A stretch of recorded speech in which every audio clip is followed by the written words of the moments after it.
விஜயநகர பேரரசின் கிருஷ்ணதேவராயரின் அரண்மனையில் ஒரு சுவையான சம்பவம் நடந்தது. ஒருநாள் சமையல்காரன் மன்னருக்காக ஒரு கொக்கை மிகவும் ருசியாகச் சமைத்தான்.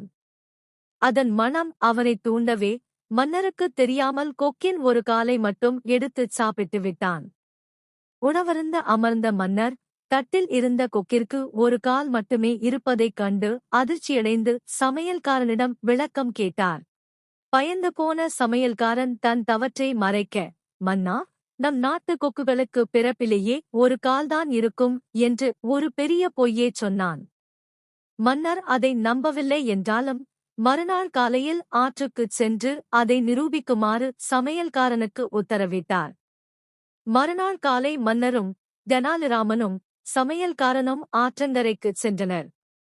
அங்கே ஒரு கூட்டமாக நின்றிருந்த கொக்குகள் தூக்கத்தில் ஒரு காலை மடக்கிக் கொண்டு ஒற்றைக் காலில் நின்றன. அதைக் கண்ட சமையல்காரன் உற்சாகமாக, பார்த்தீர்களா மன்னா, நான் சொன்னது போலவே எல்லா கொக்குகளும் ஒற்றைக் காலில்தான் நிற்கின்றன என்றான். அப்போது குறுக்கிட்ட தெனாலிராமன், இருங்கள் மன்னா, நான் இந்த கொக்குகளுக்கு இன்னொரு காலை வரவழைக்கிறேன் என்று கூறி கைகளை ஓங்கித் தட்டி பலமாகச் சத்தம் போட்டார். அந்தச் சத்தத்தைக் கேட்டு அதிர்ச்சியடைந்த கொக்குகள் மடக்கிக் கொண்டிருந்த மற்றொரு காலை கீழே ஊன்றி அங்கிருந்து பறந்து சென்றன. உடனே தெனாலிராமன் சிரித்துக் கொண்டே, பார்த்தீர்களா மன்னா, இப்போது எல்லா கொக்குகளுக்கும் 2 கால்கள் வந்துவிட்டன என்றார்.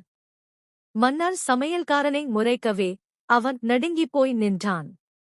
அப்போது தெனாலிராமன் நகைச்சுவையாக, மன்னா, சமையல்காரன் பாவம். அன்று நீங்கள் சமைத்த கொக்கின் முன்னால் நின்று இதுபோல சத்தம் போடவில்லையே? ஒருவேளை நீங்கள் அன்றே சத்தம் போட்டிருந்தால் அதுவும் பயந்து போய் தன் இன்னொரு காலைக் காட்டியிருக்கும் என்றார். தெனாலிராமனின் சமயோசிதமான பேச்சைக் கேட்டு மன்னர் விழுந்து விழுந்து சிரித்தார். சமையல்காரன் தன் தவற்றை ஒப்புக்கொண்டு மன்னிப்புக் கேட்டான். தெனாலிராமனின் புத்திசாலித்தனம் மீண்டும் ஒருமுறை மெய்ப்பிக்கப்பட்டது.